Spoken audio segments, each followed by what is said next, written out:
Broadcast is now starting. All attendees are in listen-only mode. Hello, everybody, and welcome to today's very special NYAPT Transfinder Best Practices webinar, Navigating Uncharted Territory. We still are navigating uncharted territory last couple years. This topic is Communicate Part 2. Last month, we focused on communicating with your team, your staff, and today we're going to be focusing on communicating with your community, as well as within your department and within your whole school district. So we're going to give people about 30 seconds, and then I'll be back on and introduce our CEO.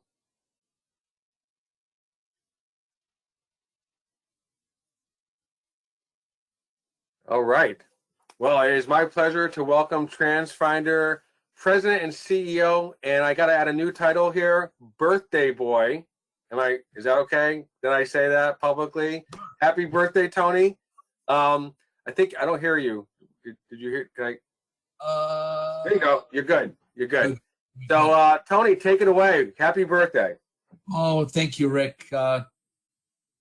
Last minute changes here. The webcam was not working, so I went to another webcam. So I'm not sure the quality of this one, but as long as you can hear me, you know, as we get older, we really care a lot less what we look like. At least some of us, right? But hey, it's springtime, Rick and everybody. It's great.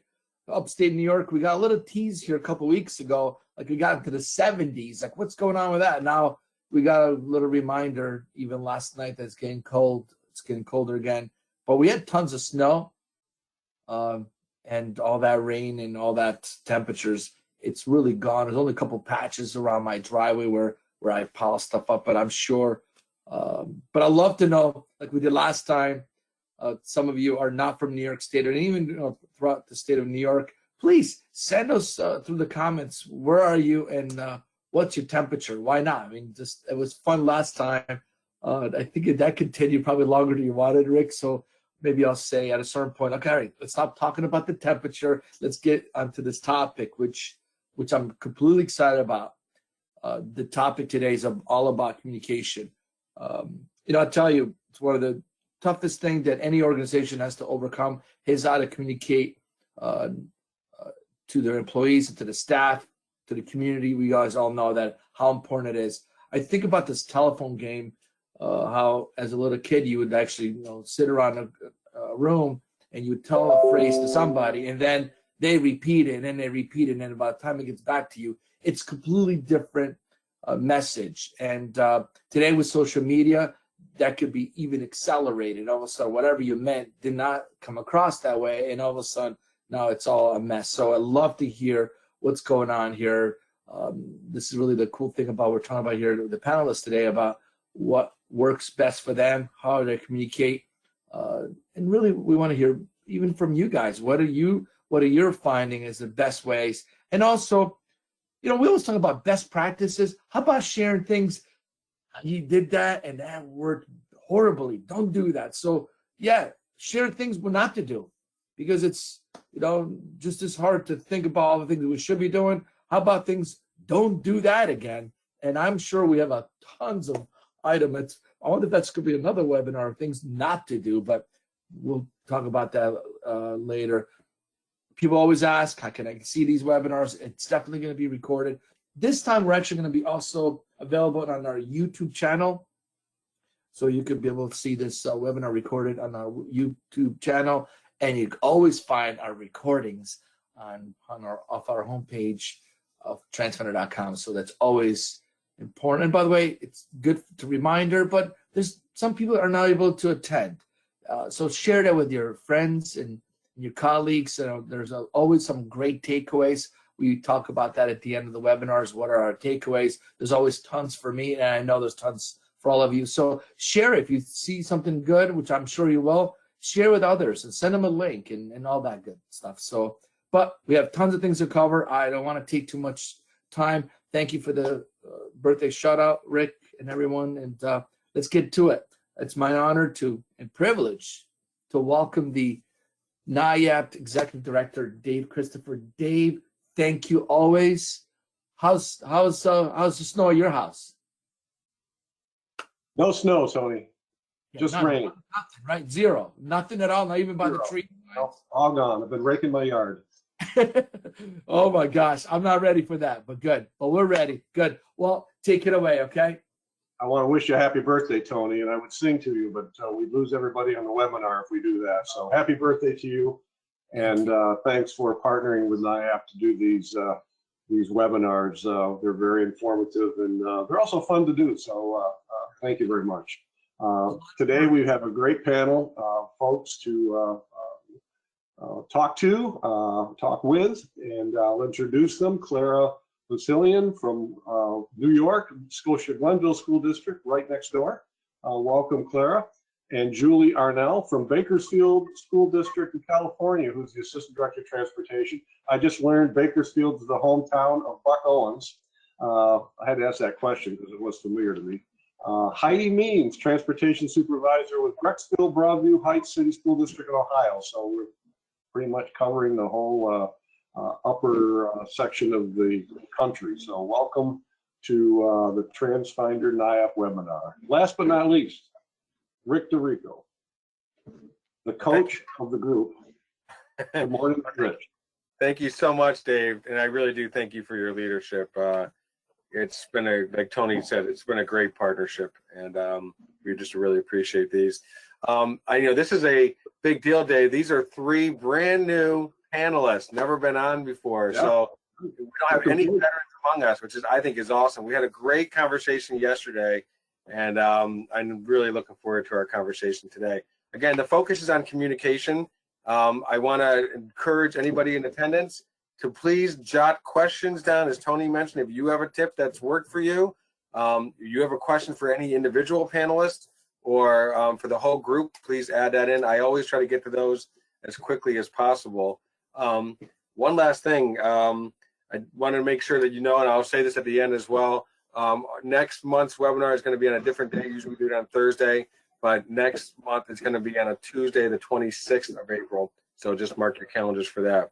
So without further ado, I want to start off by just having you introduce yourselves, your role, and maybe how long you've been in transportation, and then just give us something that kind of gives us a sense of your district. Either, you know, how many students you're transporting, how many students you have total, how many you're transporting, how many buses, something like that that kind of gives us a sense of you and your district. I'm going to start off with Julee, go to Clara, and then have Heidi wrap us up on that point.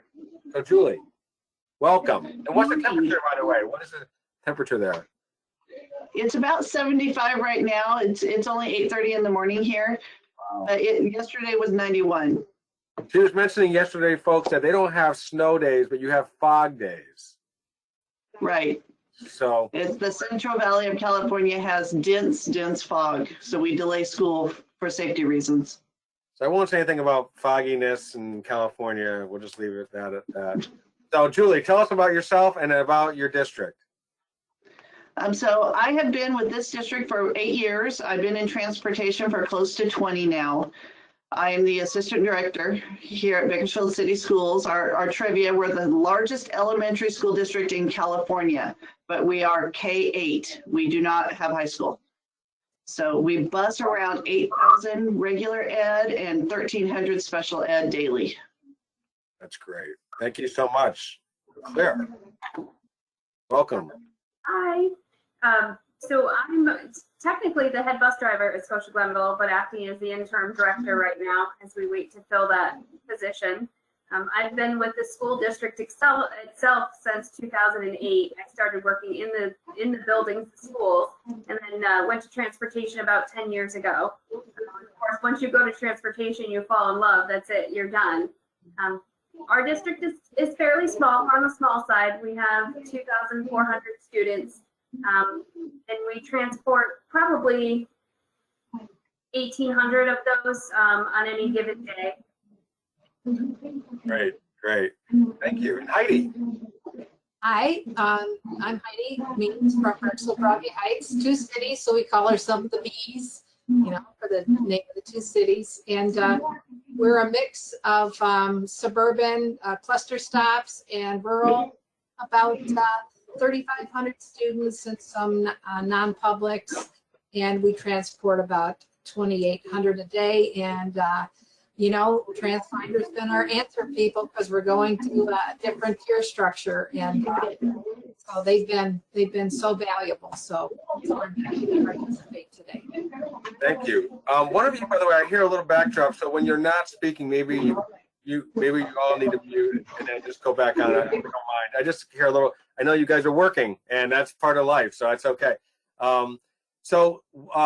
Heidi, I want to stick with you just for a second, just from now, maybe everybody who understands. What do you mean by tier structure, and what are you going from to, and what kind of challenges maybe that might add for your district as well? Sure, I bet anybody who's done this understands. So we were on a very more a transportation structure that was more vertical, and so we had high school, middle school, preschool was in there, and elementary. Now we're going high school, middle school, and elementary. So in a time when most people are going this way, shrinking, we're flattening and getting bigger. So we're adding buses and buying buses and hiring drivers and things like that. Okay, great. And I want to talk about that because that all hiring drivers, we know that's a challenge, and that everybody on this call I think is facing. Julee, I didn't really want to focus on tiers, but I know that you guys are dealing with this as well. So we'll talk a little bit about your changes at your district regarding the tier structure, and then I'll get into some of the questions we talked about yesterday. We're doing the same thing as Heidi. We're currently moving to 2 tiers for the upcoming school year. About 3 years ago, we went to 3 tiers. Before that, we had 44 schools with 44 bell times. Thank God for Transfinder. It's been a godsend.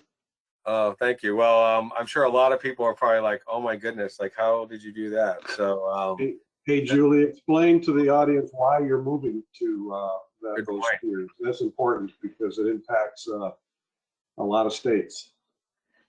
California passed a law that junior high cannot start school before 8 o'clock and high school cannot start before 8:30. So every school district in California is making adjustments. Wow. So everyone's going to be kind of scrambling. So you guys got ahead of the curve a little bit by going to 3, and then so imagine going, doing it all to 2 right off the bat. We talked about. Go ahead. We had to flatten, otherwise our bell times would have been like 8, 8:50, and 9:30, and that's just too late in the day for us. So we have to find a way. Great. That's that expression, find a way or figure it out, seems to be like the mantra. If it's not official, it's the unofficial one of transportation. I can't tell you how many people I've interviewed. I remember one person specifically saying, we will not be the one that's the problem in terms of getting kids to school. So we will figure it out. You're not going to be able to say transportation is the one that prevented us from educating the students. And I hear that all the time. We talked about a bunch of things, and I know the focus today is on education, is on communication. And we're going to talk about some hot button issues like fuel costs, concerns about budget issues regarding fuel costs and other things, and the driver shortage. Why are we going to talk about those? Because then the next part of this is kind of what happened to our conversation yesterday. It's very natural. Thank you, Clara, for that. That we say, how do we communicate the things we're going through, the adjustments we're making, like Julee and Heidi just mentioned, just the tier changes and those kind of things. How do you communicate those with the community and those who are affected, the drivers as well, I'm sure. And so there is a communication piece to this, but we're going to set the table first with the issues that everybody is talking about today. And I want to just start off with the fuel. And we talked about this yesterday, how Heidi, I think you mentioned your fuel costs have gone up just in the last, I don't know, what did you say, last month that you've seen? And the last deliveries where we had a big increase. So tell me about that, and then everybody just feel free to jump in. I don't have to call on you. Just what are you seeing? How are you adjusting? What's going into your mind as you're thinking about the next budget year and that kind of thing? Well, we do buy fuel through Ohio Schools Council, so it's a cooperative fuel purchasing agreement, and it's probably not as important for bigger districts, but for somebody our size, it's a wonderful organization that Ohio offers, and they do the the bidding, you know, they get the bids, and that really helps us be efficient, because then we get economies of scale and, you know, volume discounts and things. So I'm sure there's others that do that, but that's been a great tool for us. What's your cost today? I think we thought it was like $3.50, $3.60 a gallon. And Julie, you mentioned your costs are also going through the roof year over year, I think you said. What was it? At the gas station today, diesel's over $6 an hour, $6 a gallon. So, and how about you, Clara? Are you seeing an impact already? So we are, but a few years ago, we started changing our fleet from a majority of diesel. We've gone to mostly unleaded. So a big portion of our fleet has that lower fuel cost, but right now our unleaded is at, last week it was $3.26 a gallon, and diesel was, I want to say, just under $4 a gallon, and we use the state contract prices, so we don't pay what they pay at the pump at the local gas stations. But that change from our fleet from diesel to unleaded was a godsend for the prices that going up as high as they have. And we're still over budget on our fuel because of that cost increase. Everyone's nodding their heads. I think one of you, I can't remember who mentioned it, that it's like this double-edged sword. On the one hand, you were down drivers, but that actually turned to be, is that you, Clara? Yeah, so we were able to, you know, kind of offset the fact that we are so short drivers, and my employee wages that we would normally pay out when we're fully staffed, I was able to move some of those funds to cover the deficiency in the fuels. And it's, you know, you feel like you're robbing Peter to pay Paul, but you don't have those resources of drivers available, and you have to have your fuel. So you do what you have to do in the transportation world to make sure it all works.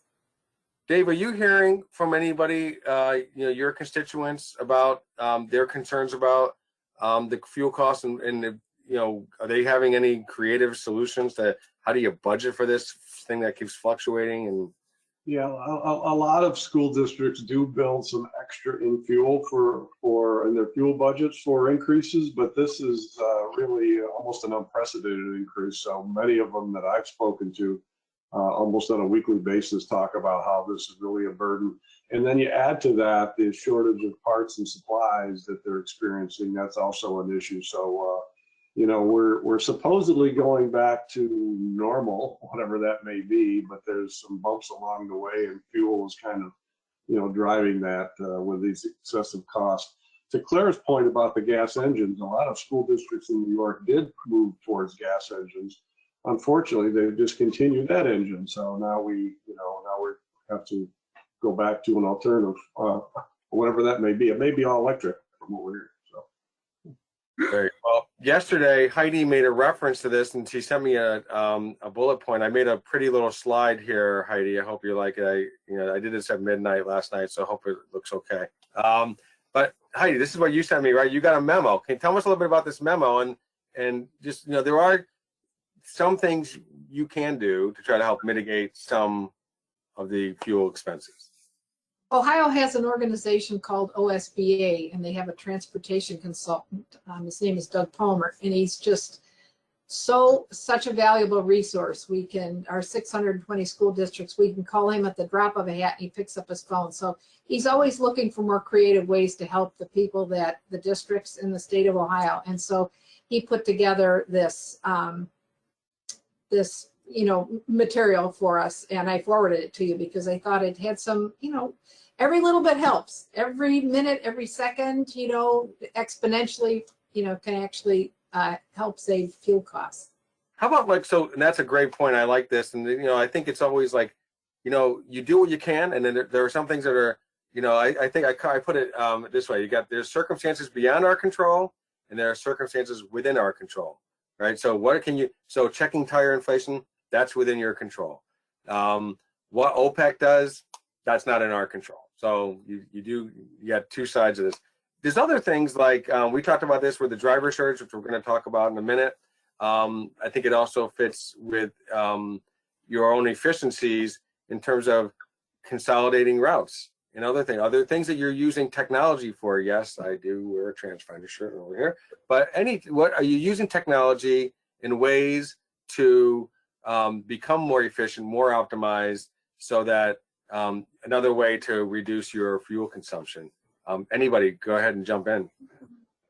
So I think the increased communication with parents has been a huge part for us in trying to, bridge that gap. Knowing where to go and on what day or not to go on any given day has been a huge gap. Asking parents, is your child riding the bus? That kind of like taking attendance and making sure that. Right, and I know we talked about it yesterday. The pandemic has taught us a lot, and as much as it was kind of a hardship at the time, it's actually opened our eyes to many different ways that we can create efficiency with routing, and we all know that changes happen daily. It's the same thing but different every day. So with the attendance during the pandemic, using that for contact tracing, we are keeping that going forward because it allows us to track some of our private or parochial schools where we don't have consistent riders. We can reach out to those families, and each particular run we can create efficiencies by not going to a school on a certain day if those children aren't riding. We've got spring sports and those kiddos are staying after school. There's no need to send a bus to come back empty. It's just communicating those efficiencies and putting it to the parent that these are your resources, help us use them effectively, and so that it doesn't make it worse for you in the future. So how do you communicate? Let's just use that example. I like that.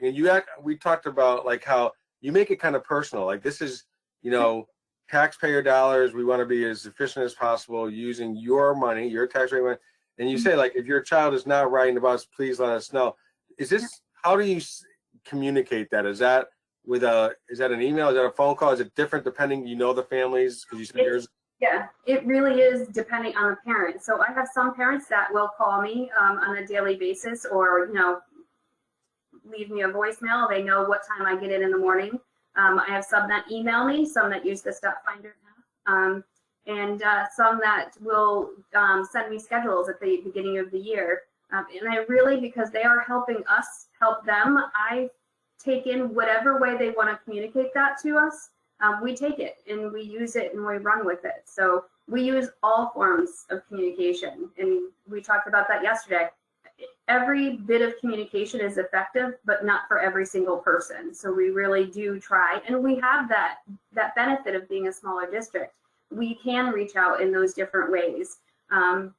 With Julee, she has a much bigger transporting number. So I'm sure it may not be as easy to do that in her area as it is for me, so. Could I just make a point here in terms of how you communicated that, Claire? You communicated that in such a way that would cause a parent to call you, because you're explaining to them the value that they get out of it, as well as the value of the school district, which is a form of positive communication, which is, it's not, hardware, but it's the way you did it is very effective. And I think that's part of what we can pull out of today's discussion is how you communicate with people in terms of explaining the value to them as well.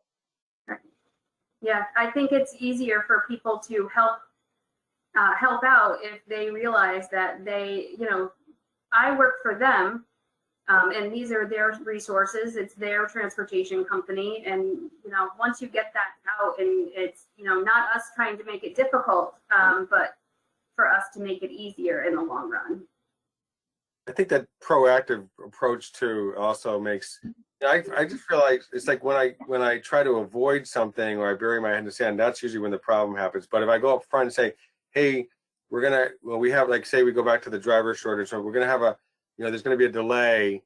People are more apt to like be understanding than it was when they find out after, when they feel like they felt out of the loop. Being in the dark, is probably not the greatest. So we'll go with Julee and Heidi as well. Just share with us, what's the best way to communicate within your respective districts? We use everything. With our special needs children, we send a letter home at the beginning of the year. From that point, we call, we email. With some families, we'll text. It just depends on the needs of the family and what we can do to help. Anything we can do to make our routes smoother is good for us.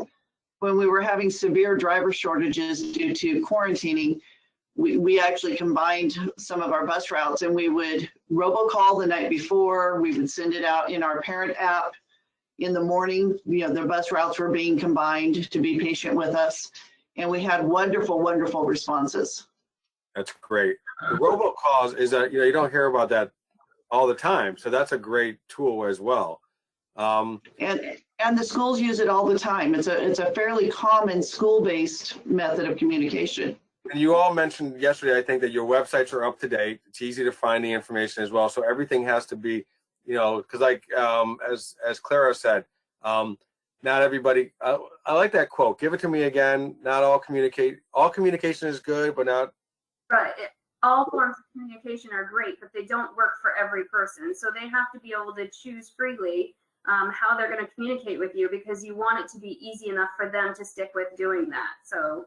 Yeah, I remember I had one of my pastors at my church was like, I'm not a big social media guy, but if I want to talk to my daughter who was in college at the time, he goes, I have to get on whatever she was using. I think it was Snapchat. And he goes, that's where she's at. If I want to have a relationship with her, well, it's kind of the same. We got to, we want to meet the community where they're at. And, having the website up to date, that's a basic, because there are some people like, I don't want to call anybody. I'd rather just be able to check, and I'll have my routine of checking the website when I need to. I'm sorry, go ahead, Heidi, share with me also what's worked for you guys. Sure. Well, InfoFinder Transfinder's product on the website has been just an amazing. I think it's the best thing we've done. We've done a ton of things. That is just great. It keeps the amount of calls down, but it keeps people informed at the same time. I mean, it's an awesome tool. And then we communicate by bus on the bus app. We do have a Here Comes the Bus. It's a different app, but that's only because we wanted Transfinder. We just jumped in before the product was ready, and I'm sure we'll shift to it here soon, to the Transfinder product. Yeah. And robocalls. And then we started a thing, and I'm sure many people have this. We never had a website. an email address. So the assistant supervisor, it was always like, okay, who do I send that to? P as in Paul, she's got a last name with some silent letters, and mine is, easy, but it still takes spelling. So we just have transportation@bbhcsd.org. The only thing that I think is tough with that is parents think that it's like instant messaging. They don't know that it's a business email. And so, they're looking for immediate response, and we try to give it to them. But in the event that, it takes an hour or so, we'll get another email. I just emailed you. But on the other hand, it's been great. So all these tools, and then we use, social media a lot. We try to control the message a little bit so that it doesn't control us, and we find that makes people a lot happier, because I think they want to believe in us, but when somebody puts it out there first that they don't, it's kind of the group mentality type thing. So if we can get that positive vibe out first. We talked a little bit about that yesterday, and I know it's a tricky situation about social media. So I think, Claire, you're smiling there. Really, you're crying, but you're smiling bravely. It's tricky, social media, isn't it? Yeah, so we do post on Facebook, and we know that Facebook is a great way to communicate. There's a lot of community pages, and things from the school Facebook page can be shared to a community page. It's unfortunate that a lot of those informational posts get hijacked by negativity, but we try to turn that around, and I do, as much as it hurts sometimes to take a look and see what people are saying, we try to use it as an opportunity to go in and fix the things that we can. Maybe having a 45 to 50-minute ride is not something that we can change because of the driver shortage, and we got to get our kiddos to school. But things that misconceptions and things like that, we take those opportunities to reach out to those families and say, hey, I understand that you're upset about something. So as much as I dislike social media, in the hijacking, we do use those as opportunities to turn it around as much as we can. I mean, as long as you have a Facebook page, they can always write on something. So in a way, if you have, at least if you're writing about, you're giving them a forum, like you mentioned yesterday, I think that it does give you an opportunity to follow up with somebody that maybe before they stew, you can get to it. Right. So, Julie, thoughts on this? Our district uses all forms of social media. We're on everything. Because we're large, we actually have a communications director who manages that. But if we send her something right now, we have an ad up for hiring for our classroom training. So we're constantly throwing it out there. And if people comment, we'll respond. We're very careful how we respond, just because we're a large community. Yes. We try to keep it positive, and you never know who the person is who you're talking to on social media. So you need to be positive and make sure you're helping them see where you're going and why we have a shortage, why we can't go to every bus stop.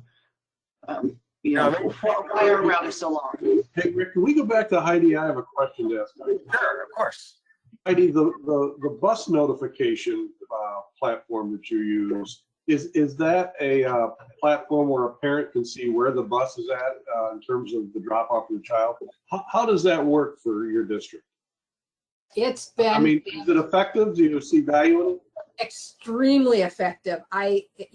Because this group of parents, I was in the district for many years as a parent, and I was just thrilled if the bus showed up. I didn't care if it was late, if it was early, we were just there. This group of parents now, they want, very, very immediate and thorough information. And so the only thing is, if the bus goes out of its route, we get a call. The parent will say, why is that bus on such and such a street? And if we have to go pick up another kid. But overall, it's been. Yeah, that is a tricky thing. It's one of those things where, we have geo alerts is what StopFinder has. Yeah, that's what it is. So you can, if you make it too big, it's got its own issues. And if you make it too small, you get not enough of a warning. And, it is tricky. And now you're giving, but I was thinking about what you said about the expectations, right? I mean, like, if I order my food at Chipotle and I said I wanted it and it's going to be ready in 10 minutes and it's not ready in 11 minutes. I mean, I gave them a minute bonus and it's not ready. Isn't that funny how we've but well, I think I asked that question for a reason, because I remember having a conversation with a superintendent a few years ago who saw great value in technology and improved communications, because society today wants answers quickly because of this, right? I mean, we have everything at our fingertips. And the expectation today is to know where the information, get the information immediately. And to your point, Rick, get it when you say you're going to deliver it and not a minute later. Our expectations are much different than they were many, many years ago. When we first launched StopFinder Communication, one of the things we did talk about, and I don't usually talk too much about products, but one of the things we did highlight was this idea that before, if you can allow a parent to get in touch with you quickly. So we mentioned just an example, you have a bus stop and you see that there's construction taking place. A parent can snap a picture, send it to you right away, say, just want to let you know this might not be a great place for a stop right now because there's this construction. When you made the route and you made the bus stop, that wasn't happening there. And so instead of that parent getting frustrated or even calling the media, which is not a great thing, wouldn't it be better that they can get to you right now, say, and it's two-way. We call it a two-way communication. I call it a conversation, really. Thank you so much, Parent X. We really appreciate it. We're going to take a look at that and maybe even revise it right away, so that tomorrow, when their child is dropped off at the bus stop, it's been moved, a street over or something like that. But that's just, it gets that feeling of responsiveness, and instead of letting it become like something that they stew on. Dave, were you going to say something? Just another point. One of you mentioned that you created an email address. I know some companies have an automatic response, and it basically says you're in a email system, and we'll get back to you so we can. Maybe that would help people who call you up and say, hey, you didn't respond to my. Again, it's that instant response or request for information society we're in, that drives that.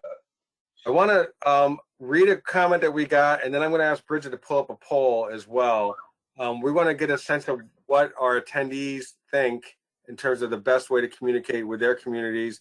You guys can vote as well, I think, but and then we'll talk it over. So Bridget, can you bring up that poll? And this is from Mark, who said in his community, Herrick's, we use a parent portal app that a parent can follow a particular bus, set up a radius, and they can view live GPS updates and then send notifications when a parent goes in for DOT, so parents can follow the new bus. So that sounds like a great tool. So here's the poll question. How does your community most prefer to be communicated with? You can pick up to 2 choices, and then we'll talk about it as you guys are the panel of experts here. But do they like to email? Do they like to use text or a parent application so it's popping up on their phones? Is it just traditional phone? And that still could be your cell phone. Do they like to get something in the mail? And do they prefer to go to social media? So just take a minute there. And while that is still on our screen, I'm just going to ask, I'm going to go through the panel, go down the line. And Julie, just starting with you, you touched on this a little bit. Is there any of those that doesn't work? So we'll take the negative spin on this. Is there any that's like, we kind of avoid this form of communication?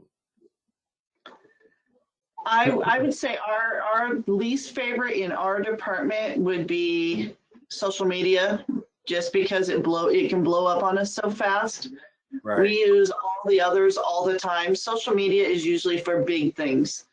So even like mailing, you guys do mailings? Yes. Okay. And then how about you, Heidi? I'm sorry, go ahead, Julie. For our special needs children, it makes a big difference that they have a piece of paper with bus route number, bus time. For us, it makes it much easier. Okay. And how about you, Clara? So the least preferred for us, and this just comes from our experience over the last year, is the mail.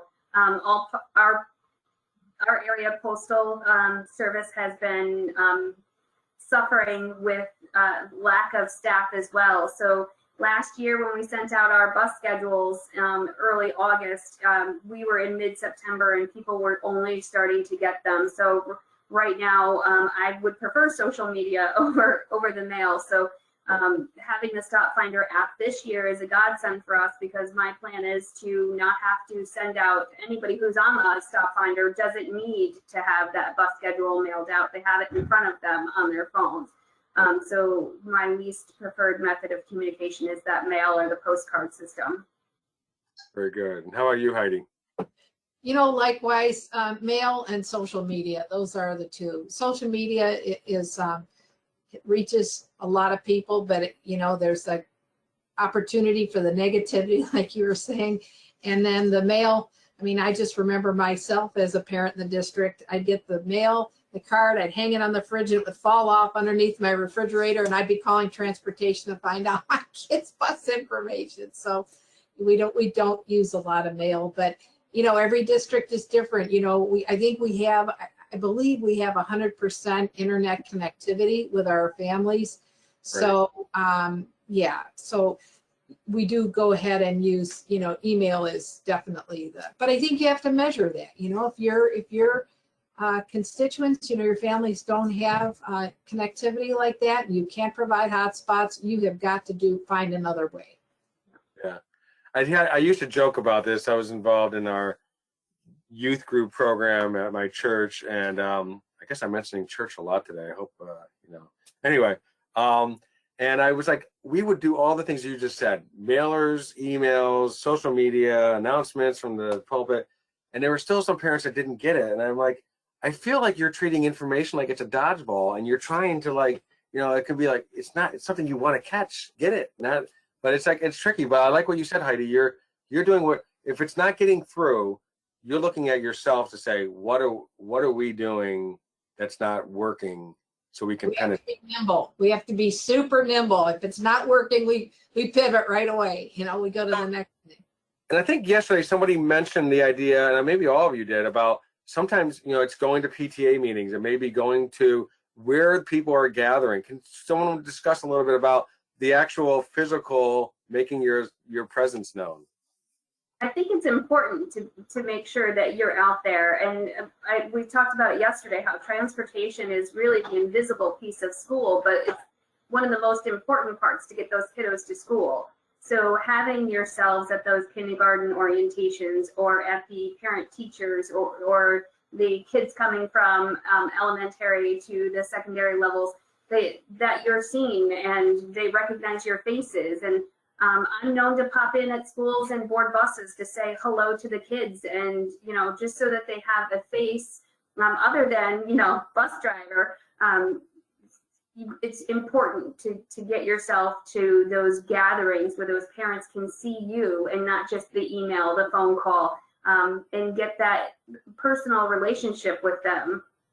That's great. I'm going to go to, I saw both of you, Heidi and Julie, nodding your head. So I'm going to go to you. But first, I got to get another quote in from Mark, who quotes Bruce Lee, of all people, to say that you have to be like water, you know, adapt to your surroundings. So that's a good one. That's the first in a long time I've heard a Bruce Lee quote. That's awesome. Thank you, Mark. So Julie, you were shaking your head. What was it that was resonating there? We tell our staff they need to be flexible and agile at all times. You never know what's coming next. That's the nature of transportation and children in general. And you know, I think Clara said earlier about, like, once you're in transportation, like you fall in love with it. I was gonna say stuck. That's not the right word. You fall in love with it. But really, in so many ways, I think about the drivers and how many I've heard. We've had a panel of drivers not too long ago. Now they become heroes, but they're also the face of the district.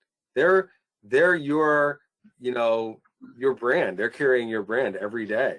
You know, when kids get on the bus and that feeling of, you know, being cared for, and, you know, Heidi, anything you want to add? Anything you want to add to that? In terms of, So I'll add to that. Please. You know, to your point, Rick, it's important how we communicate to the drivers as well, because they are the face of the district, and in terms of how we communicate and treat them translates to how they treat kids and parents in the community. So, you know, that's an excellent point. So let's go to the poll results. I want to get your thoughts on it when we see it. So Bridget, can you pull up and walk us through them? Sure. So not surprisingly, the top two for how your community most prefers to be communicated with is through email or text or a parent application, and phone, and least of all via mail or postcard or social media. Great. Thank you so much. Welcome. So does that surprise you at all, those results? No. Okay. Do you do any mailings? I missed that. You still do mailings? So we did. I'm hoping to limit that. Like I said, because we do have the Transfinder app now, I'm hoping to, you know, cut that number down so much, because, you know, the pandemic created a lot of issues that made us rethink how we had to do things.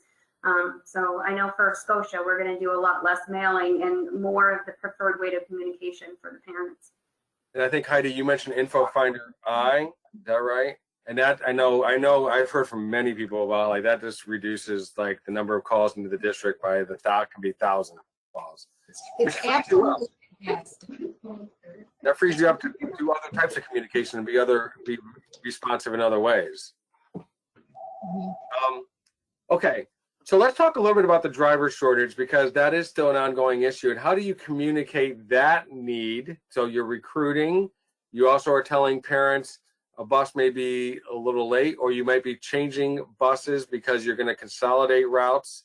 And that's talking about whoever is mentioning being agile, being nimble, being like water. How are you communicating that need, and how and how are you basically recruiting drivers? How are you getting that word out? So I know for Scotia, How we've about got Julie, Clara, and Heidi? Go ahead, Julie.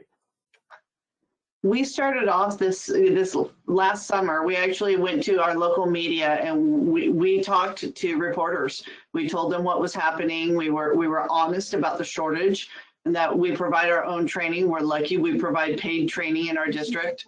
And in California, the training process is a little bit longer than other places. So it's vital that we can keep people paid while they're working through getting 30, 40 hours of driving time in.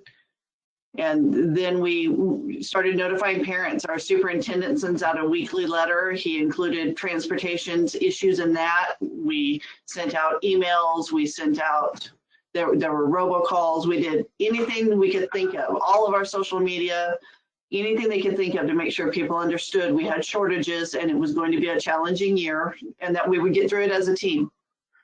That's great. That's awesome. Clara? So for us, for recruiting, we have, the large signs out in our community in the high traffic areas. We have it posted on our signs at the schools that we're looking for drivers. We're blessed to have many districts around us, so we're all kind of, in the same boat. For us, we don't have paid training, but we offer a sign-on bonus. We have competitive wage. And then one part that I always kind of throw out to the drivers or potential drivers is a lot of people don't in their current work feel valued. So we try to hit home on that we in transportation do become a family away from our family, and that we're here to support you and make you successful in the choices that you're making. So we try to make it a welcoming environment and totally honest about what the job is. It's an extremely rewarding job to have, and I should say career, because once you get hooked, you're hooked. And there are days that are awful, but even at the end of awful days, it is the most rewarding thing you can do. So I try to talk up that we are a family and we're going to here to support you, and we are going to stand behind you 100% in every aspect. So for us, it's, the signs and the bonuses and competitive wages, but to try to get those heartstrings that, come work in your community and solve the problem that you see happening in your community. I think Over to go to work. Please go ahead, Dave. I'm ready to go over to go to work, Clara. You got any openings? Come on over. Not that far away, and he knows how to drive a bus, so you're not kidding right there. So it's number one, how many drivers do you have that you've had for a long time? Like, let's just say 5 years or more. Do you have a lot of them stay with you? We do. We have probably about 35 drivers at this point, and 30 of them are long timers, and a lot of them have been here longer than I have. So are they helping to be part of the recruiting? Because when you're there for 30 years then that says everything, that confirms everything you just said, because you're not going to stay in an environment that you're not feeling, comfortable with, and all the challenges that come with it too. So you're doing something right. Are they going out and they're probably your best recruiters, maybe? They are, and we often have, I've had people I've known out in the community, just because our kids go to school here, where you're like, I have a really amazing job. It's really rewarding. There's probably 3 or 4 people on staff now that I pulled in from a friend group or from a parent group, whether I met them at cheer when my daughter was participating, or PTA for when my kids were still in the K through 12 world.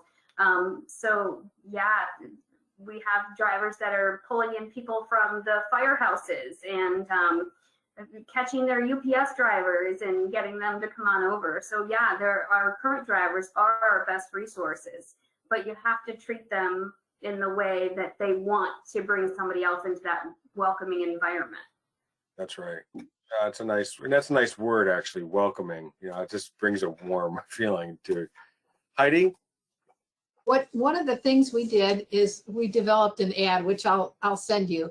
And we did it in-house. I did it on a little art program, and we made copies, and they had little tear seats at the bottom with little, perforated things. And we sent the drivers, en masse, or at least 6 at a time, with 100 of them, and we had them go everywhere. We had them in the rec centers, the libraries, the grocery stores, and sometimes they'd come back kind of indignant, like, oh, we weren't allowed to put a thing at this store. And, you know, one I know is close to the mayor. So, you know, he made an appointment with the mayor and handed him, you know, 50, and then the other mayor. And so, you know, we had them just, you know, the fire, the police, the bus used to pull out every day.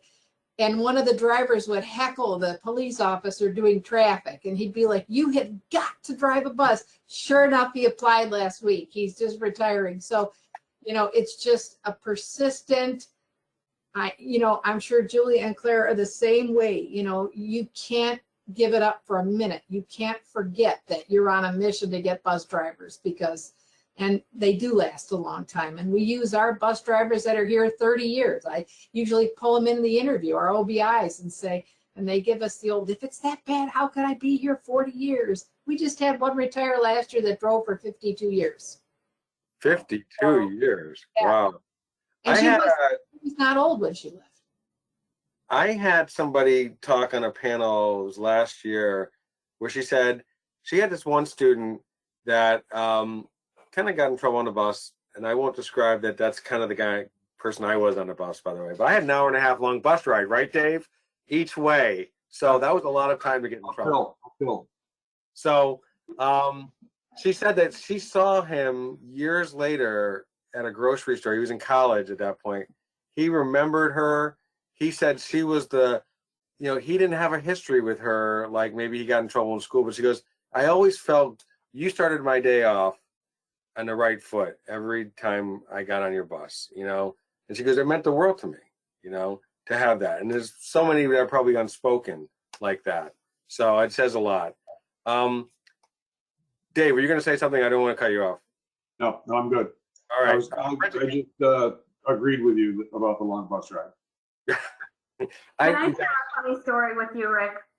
So I was obviously a driver before I came into the office, and my daughter was assigned to my bus.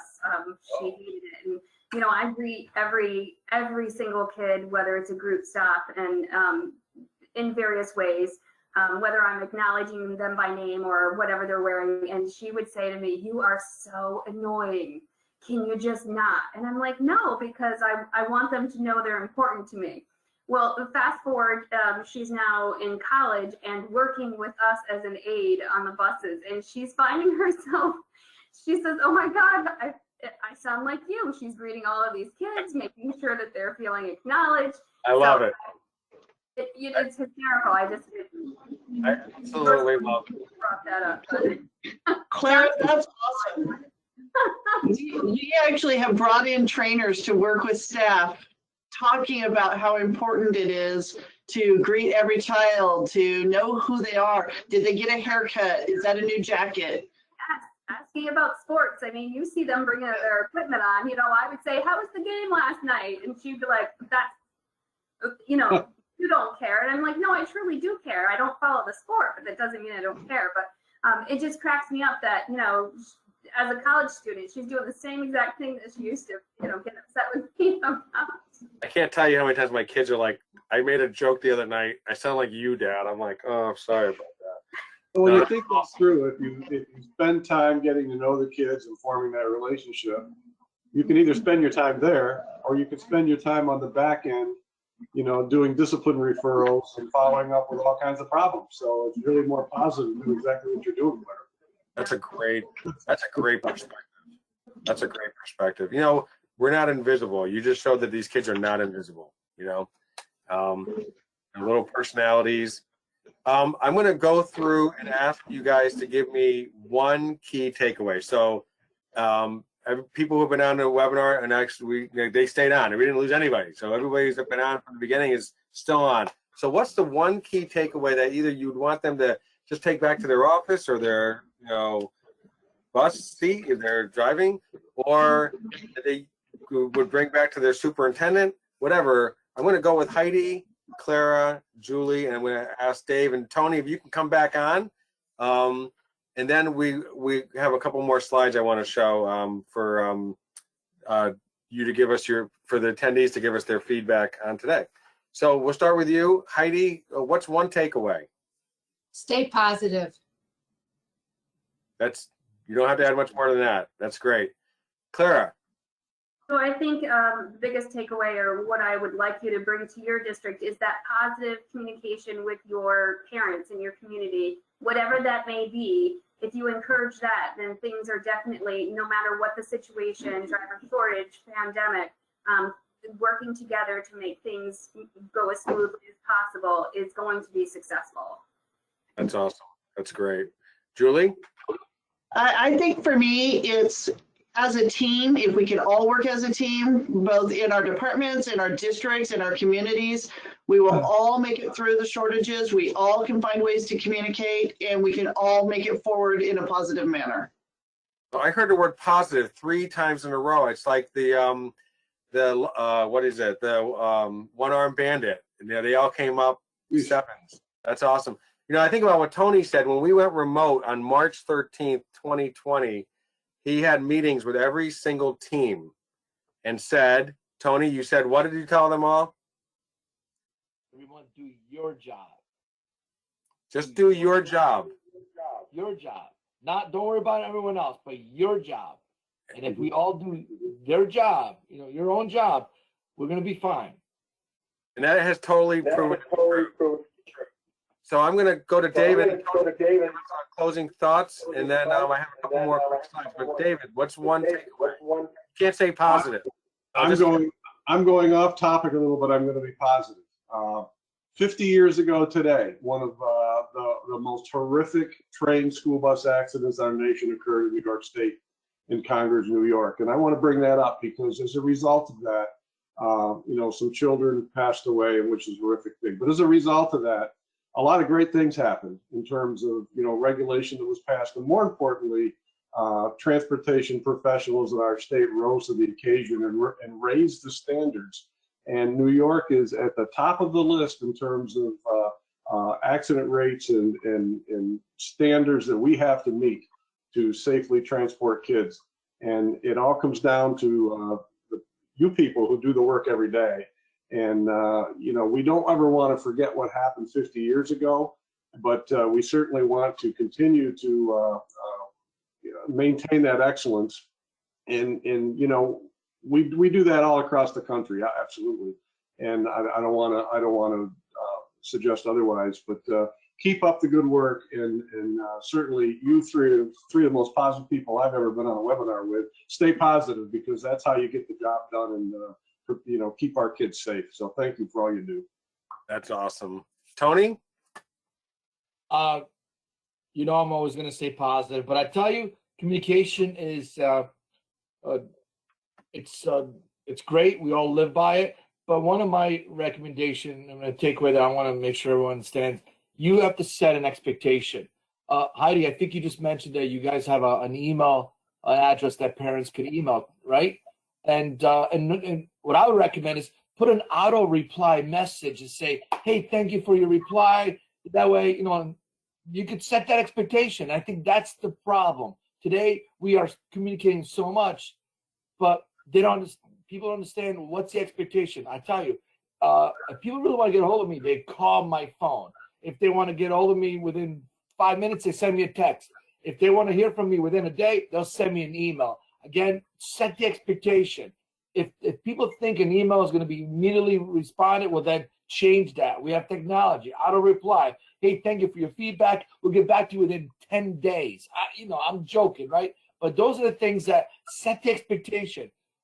I send an email out to every employee in my company. We're now over 150 employees.